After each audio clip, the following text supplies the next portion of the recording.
बिस्मिल्लाहिर्रहमानिर्रहीम। अस्सलामुअलैकुम नाजरीन, मिक्स्ड इन्फो टीवी के साथ मैं हूँ जाहिद फ़ारूक। नाजरीन, शहबाज शरीफ जो नया बयानिया लेकर पाकिस्तान में आए थे, अब वो बयानिया बेकार हो चुका। वो तमाम तमहीदें जो बांधी गई थी, वो तमाम उम्मीदें जो मुस्लिम लीग नून की तरफ से एक स्टैब्लिश करने की कोशिश की गई मीडिया के अंदर, उन्होंने अपने जो प्रो मुस्लिम लीग नून सहाफ़ी हैं उनके ज़रिए से जनरेट किया एक बयानिया, वो सारा फेल होने पर है। और मियाँ शहबाज शरीफ बड़ी मुश्किल में फंसने जा रहे हैं। इस बड़ी मुश्किल के आगे चलकर क्या सरकमस्टांसिस हो सकते हैं, क्या असरात मरतब हो सकते हैं मुस्लिम लीग नून की सियासत पर, इस हवाले से, और वो मुश्किल क्या है और वो बयानिया क्या था जिसको जनरेट करने की कोशिश की गई, ये बड़ी अहम गुफ्तगू आपके साथ आज मैं यहाँ से करूँगा। इसलिए कोशिश कीजिएगा कि पूरी वीडियो देखें ताकि आपको पता चले कि किस तरीके से शहबाज शरीफ जो है वो बड़ी मुश्किल में फंसने जा रहे हैं। डियर व्यूवर्स, मियाँ शहबाज शरीफ जब पाकिस्तान में तशरीफ़ लाए 23 मार्च को आखिरी फ़्लाइट के ज़रिए, उसके बाद ये समझ में आने लगा या इस तरीके से उसको बयान किया जाने लगा कि शायद मियाँ शहबाज शरीफ किसी बड़ी कॉल के नतीजे में पाकिस्तान में वापस आए हैं, बल्कि वापस नहीं आए, उनको बुलाया गया है। और उस बुलाए जाने के पीछे जो वजूहात बयान की जाने लगी वो ये थी कि कोरोना के जो केसेस हैं वो इस कदर बढ़ चुके हैं, इस कदर हालात बेकाबू होने वाले हैं कि हुकूमत के हाथ से ये सारी चीज़ें निकल जाएंगी।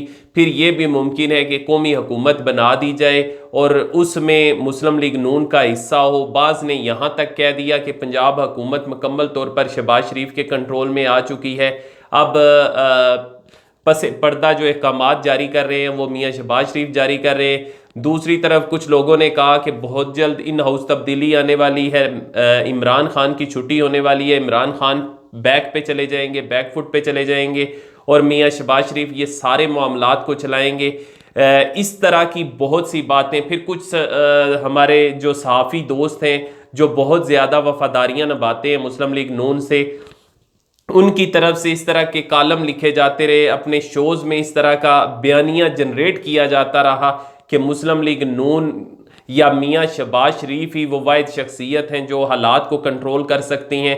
और उनको इसी हवाले से पाकिस्तान में बुलाया गया, हंगामी तौर पे बुलाया गया। अब वो आगे चलकर यानी मुल्क की बागडोर संभालेंगे और हालात को कंट्रोल करने की कोशिश करेंगे।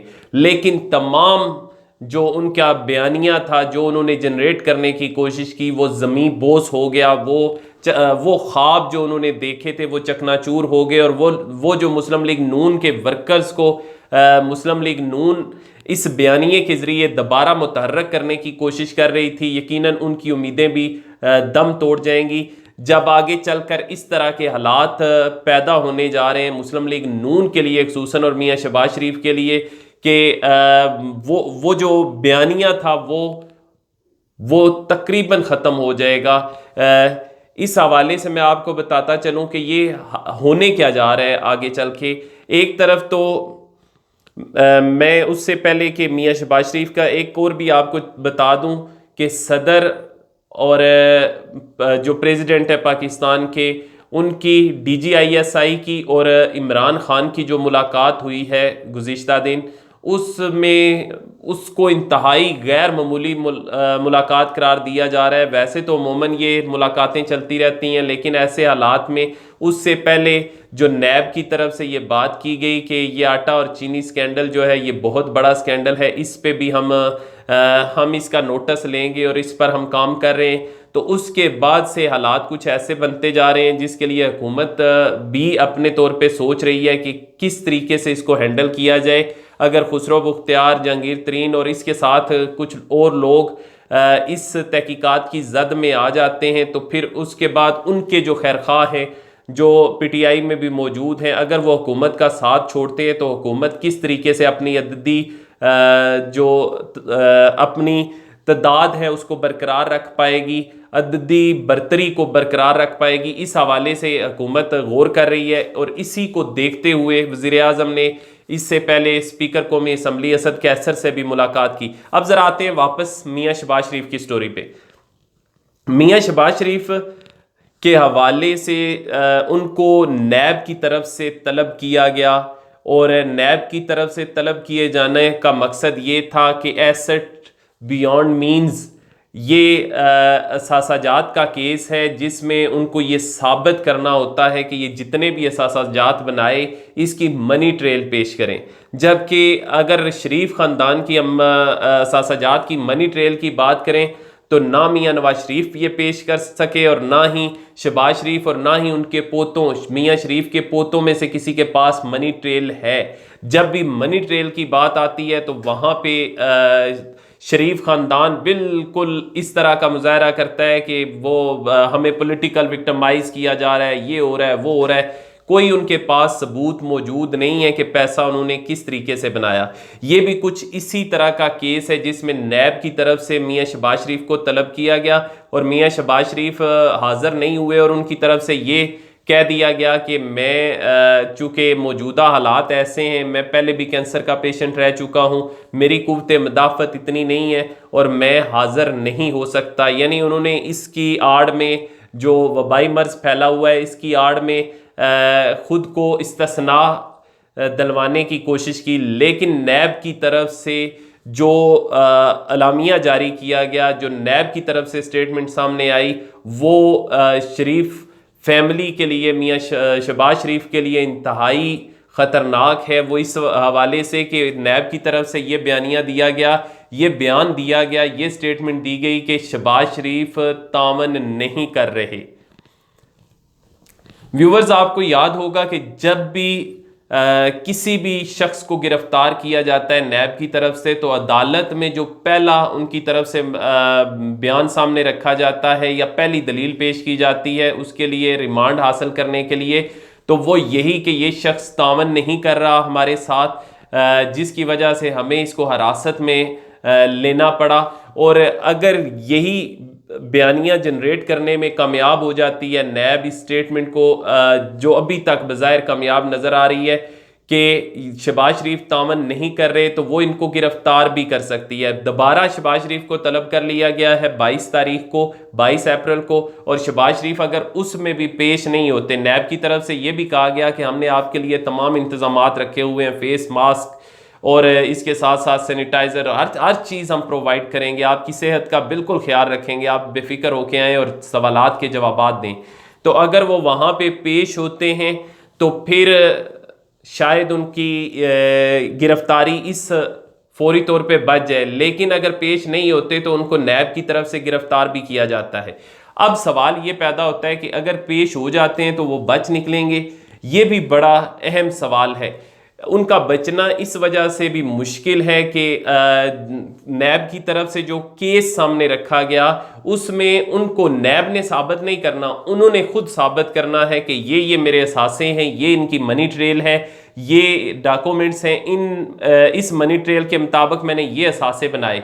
और जब भी मैंने आपको पहले भी बताया शरीफ फैमिली पे जब भी मनी ट्रेल की बात आती है तो उनका बचना मुश्किल हो जाता है। कोई भी ऐसा रेफरेंस बनता है, कोई ऐसा केस आता है जिसमें उनको साबित करना होता है तो वो उनके लिए मुश्किलात पैदा कर देता है। अगर शहबाज शरीफ ये साबित नहीं कर पाते, मनी ट्रेल नहीं दे सके तो फिर उनका हाल भी वही होगा जो मियां नवाज शरीफ का पनामा केस में हाल हुआ था, उनको नाअहली भी भुगतना पड़ सकती है। ये सारे हालात होने जा रहे हैं। वही जो लोग शादियाने बजा रहे थे कि शहबाज शरीफ अब आ गए हैं, अब वो वज़ीर आज़म बनने वाले हैं, ये हो जाएगा, वो हो जाएगा, वो तमाम हालात को कंट्रोल कर लेंगे, कौमी हुकूमत बन जाएगी। अब उनके लिए बड़ी मुश्किल पैदा हो गई है। जो स्टैंड लिया है नैब की तरफ से, उस स्टैंड के बाद शहबाज शरीफ बचने की बजाय, हुक्मरानी की बजाय अब वो फंसने जा रहे हैं, नई मुश्किल में फंसने जा रहे हैं जिसमें गिरफ्तारी भी हो सकती है, जिसमें उनकी नाअहली भी हो सकती है। और अगर वो नाअहल हो जाते हैं तो फिर बड़ी ज़बरदस्त सूरत हाल बनेगी मुस्लिम लीग नून के अंदर। वो जो खींचातानी है वो मज़ीद बढ़ेगी और पार्टी के टूटने का खदशा भी है। अब देखना यह है कि कहाँ तक मामलात तय पाते हैं। कुछ लोग तो यहाँ तक खबरें कर रहे हैं जी, आज मैंने ये भी देखा कुछ लोग यहाँ तक कह रहे हैं कि मियाँ शहबाज शरीफ अगली दफ़ा वज़ीर आज़म बनने जा रहे हैं। ये ख्वाहिश हो सकती है, लेकिन उससे पहले अगर ये केस आगे बढ़ता है तो उनको अपने ऊपर लगे तमाम इल्ज़ामात को गलत साबित करना पड़ेगा और मनी ट्रेल पेश करनी पड़ेगी, और फिर उसके बाद वो अगली सियासत में या आगे जो उसके बाद इलेक्शन होते हैं उसमें हिस्सा लेने के काबिल हो सकेंगे। तो ये मुश्किल वक्त आ रहा है मुस्लिम लीग नून के लिए, तो वैसे ही चल रहा था, लेकिन मियाँ शहबाज शरीफ जो कि अब तक बचे हुए थे, इससे लगता है फिर उनको जेल की हवा खाना पड़ सकती है इस केस को लेके। डियर व्यूवर्स, हालात काफ़ी हद तक कंट्रोल में हैं, लेकिन फिर भी ख़तरात मौजूद हैं। तादाद जो है इस मुजी वायरस की वजह से पाकिस्तान के अंदर वो 9,000 से ऊपर हो चुकी है, तजावज़ कर चुकी है। और ऐसे हालात में जबकि वज़ीर आज़म की तरफ से ये कहा जा रहा था कि, और हुकूमत की तरफ से जो सुप्रीम कोर्ट में भी बताया गया, वहाँ पे वजाहत की गई कि इस वायरस की वजह से अप्रैल के आखिर तक 50,000 तादाद हो सकती है, लेकिन अब तक अल्लाह का शुक्र है कि तादाद कम है, कंट्रोल में है। लेकिन अगर ये तादाद बढ़ती है तो फिर मसाइल पैदा हो सकते हैं। उसके लिए ज़रूरी है कि जो भी हुकूमती हदायत हैं उस पर मुकम्मल तौर पर अमल दरामद किया जाए और घरों में अपने रहें। और अपने इर्द गिर्द मौजूद लोगों का, बहुत से ऐसे लोग होते हैं हमारे इर्द गिर्द जो कि जिनके लिए खाना, 2 वक्त का खाना मैसर आना भी बहुत मुश्किल होता है। उन सब का बहुत ख्याल रखिएगा। मुझे इजाज़त दीजिए। अल्लाह हाफिज़।